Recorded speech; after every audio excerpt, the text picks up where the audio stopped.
Is on the road, and it's no different off-road during this annual enduro race across beaches and sand dunes. Almost 1,000 bikes charging into a bottleneck, and once there, it's every man for himself. It's chaotic and dangerous, and sand rage is almost encouraged in a race of self-preservation over 3 hours. Next, the national weather details.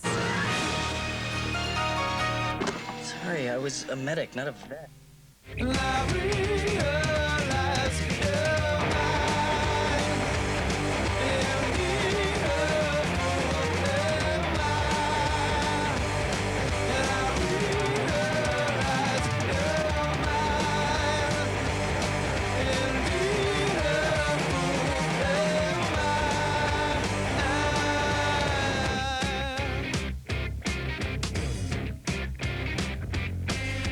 Rage.